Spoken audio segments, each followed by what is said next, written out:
moi, la transmission, c'est participer à l'éternité.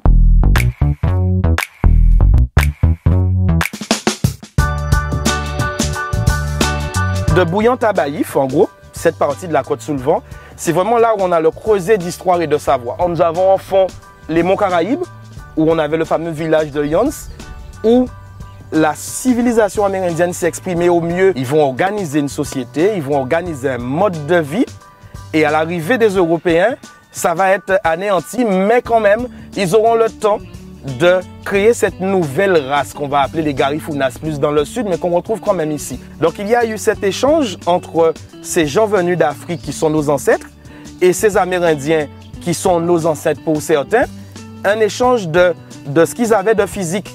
Parce que l'Africain est arrivé avec peu de choses physiques, mais c'est approprié ce qu'il avait avec son savoir-faire. Et il a transformé pour donner quelque chose qui correspond vraiment à nous, Guadeloupéens. J'ai été choisi par ma grand-mère, qui est née en 1893, qui était la dépositrice d'une part de connaissances amérindiennes qu'elle avait eues du côté de sa mère et d'une part africaine qu'elle avait eue du côté de son père. Et elle avait été choisie pour être dépositaire. Elle m'a choisi pour en être dépositaire. L'oralité fait que l'ancien devient le dépositaire de la connaissance, ce qui fait qu'il reste toujours relié au groupe sociétal.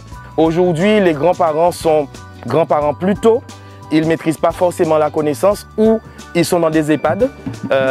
Mais les jeunes, depuis on va dire une dizaine d'années, il y a vraiment un gros regain d'intérêt pour la culture, pour le patrimoine.